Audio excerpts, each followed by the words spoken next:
নমস্কাৰ, মই লীলাদেৱী অন্য এটা ভিডিঅ' লৈ আহিছোঁ। আজিৰ দিনটোৰ আন্তৰিক শুভকামনা সকলোকে জনাইছোঁ। কোৱা হয় আজি প্ৰেমৰ দিন। প্ৰেম বুলিলে আপুনি কি বুজে? সেইটো প্ৰথম কথা, আটাইতকৈ ডাঙৰ কথা সেইটো। প্ৰেম বুলিলে আপুনি কি বুজে? আপুনি নিজক কেতিয়াবা কৈছেনে যে মই মোক সকলোতকৈ বেছি ভাল পাওঁ? আৰু আপুনি যদি নিজক সকলোতকৈ বেছি ভাল পাবলৈ শিকে, তেতিয়াহ'লে আপুনি কাকো কেতিয়াও বেয়া পাবলৈ নিশিকে। কথা এটা ঠিক যে কিছুমানৰ সৈতে আপোনাৰ ভাল লগা সম্পৰ্ক এটা গঢ়ি উঠে, প্ৰেমৰ সম্পৰ্ক এটা গঢ়ি উঠে, আৰু কিছুমানক আপোনাৰ ভাল নালাগে। কিন্তু আপুনি নিজক যদি ভাল পাবলৈ শিকে, তেতিয়াহ'লে বেয়া লগা মানুহখিনিকো আপুনি কেতিয়াও অন্যায় কৰিব নোৱাৰে, তেওঁৰ বেয়া হোৱাৰ কথা আপুনি চিন্তা কৰিব নোৱাৰে। সেইটো প্ৰেমৰ প্ৰথম চৰ্ত।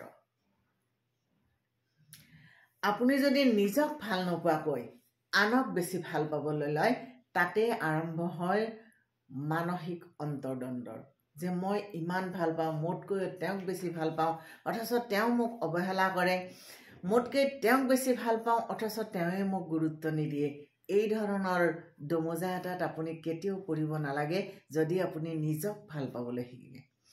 আজিৰ এই দিনটোত আপুনি নিজক এবাৰ কওকচোন যে মই মোক ভাল পাওঁ, মই নিজক ভাল পাওঁ, আৰু চাব আপোনাৰ সন্মুখৰ সকলোখিনিয়ে ভাল লগা হৈ গৈছে।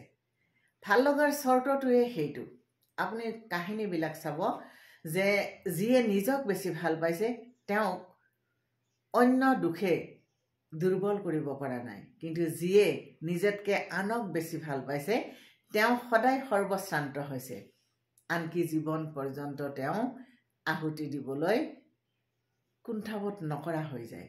কিন্তু তেওঁক ভাল পোৱা বেলেগ মানুহখিনিৰ কি হ'ব সেই কথা চিন্তা কৰিব নোৱাৰে।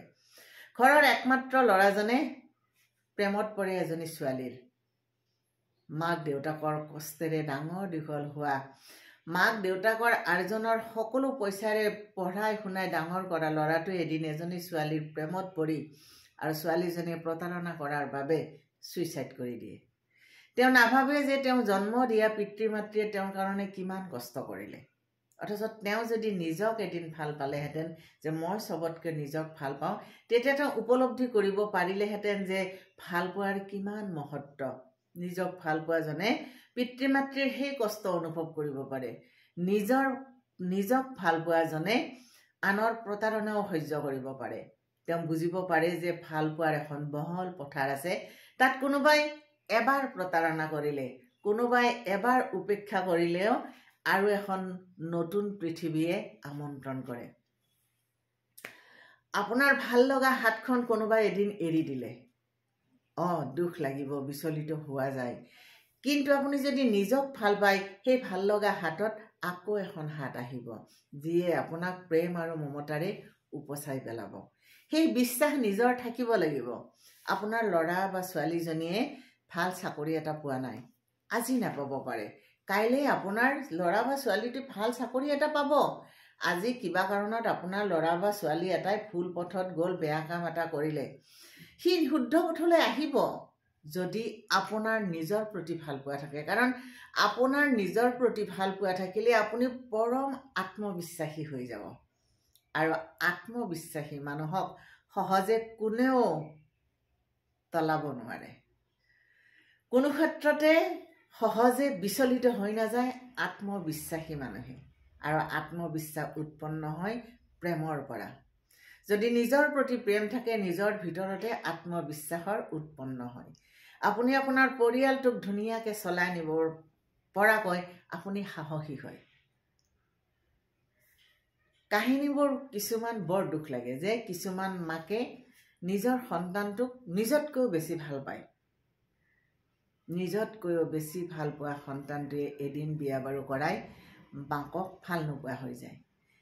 একক মাতৃ এনে বহুত দেখিছোঁ, যিয়ে নিজৰ ল'ৰাটোক ইমান বেছি ভাল পায় আৰু বিয়াৰ পিছত ল'ৰাটোৰ অৱহেলাই তেওঁক আত্মহত্যা কৰিবলৈ বাধ্য কৰায়। যে জীৱনটোত মোৰ আৰু কি আছে, মোৰ ল'ৰাই যেতিয়া মোক এনেকুৱা কৰিলে, তাক মই নিজতকৈও বেছি ভাল পাওঁ।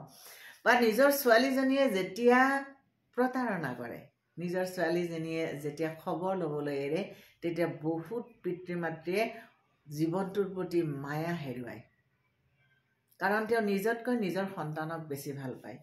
কিন্তু তেওঁ যদি নিজক বেছি ভাল পালেহেঁতেন তেওঁ সন্তানৰ অৱহেলাৰ মাজতো প্ৰেম বিচাৰি পালেহেঁতেন, যে সি কিবা কাৰণত আজি অৱহেলা কৰিছে, কাইলৈ আকৌ তাৰ সেই প্ৰেমখিনি ঘূৰি আহিব। জীৱন এনেকুৱাই, আজি মই কাৰোবাক অৱহেলা কৰিছোঁ, কাইলৈ তেওঁ মোক অৱহেলা কৰিব। আজি যদি মই নিজক প্ৰেম কৰা নাই তেতিয়াহ'লে সেই কথাখিনি মই উপলব্ধি কৰিব নোৱাৰিম। যদি মই প্ৰথমে নিজক প্ৰেম কৰোঁ, এই গোটেই কথাবোৰ দাৰ্শনিক কথাবোৰ নিজৰ মনলৈ নিজে আহিব। জীৱনটো ঘূৰি থাকে, এদিন শৈশৱ, যৌৱন, প্ৰাপ্তবয়স্ক আৰু বৃদ্ধাৱস্থা। আজি বৃদ্ধসকলক দেখিলে যদি মই অনাদৰ কৰোঁ, কাইলৈ মোৰ বৃদ্ধ অৱস্থাত কোনে আদৰ কৰিব? সময়ে সকলো সলাই, সকলো ষ্টেজতে সকলোকে থিয় কৰায়।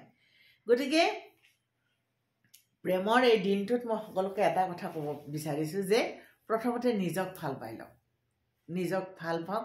আজিৰ দিনটোত নিজক কওক যে মই মোক ভাল পাওঁ, বহুত ভাল পাওঁ। আৰু নিজক যেতিয়া আপুনি ভাল পাব, আপোনাৰ ঘৰখনৰ সকলোকে আপুনি ভাল পাব। আপোনাৰ ঘৰখনৰ চৌহদ, আপোনাৰ ওচৰ চুবুৰীয়া, আপোনাৰ ইষ্ট কুটুম্ব বংশ গোষ্ঠীৰ সকলো মানুহকে আপুনি ভাল পাব। আৰু আপুনি যেতিয়া ভাল পাব আপোনাক কিয় বেয়া পাব? তাৰ মাজতে বিচিত্ৰ মানুহ, বিচিত্ৰ মন, কেতিয়াবা দুই এটাই আপোনাক আঘাত লগাকৈ কথা ক'ব পাৰে, দুই এটাই আপোনাক লৈ প্ৰশ্ন কৰিব পাৰে, দুই এটাই আপোনাক লৈ তুচ্ছ তাচ্ছিল্য কৰিব পাৰে।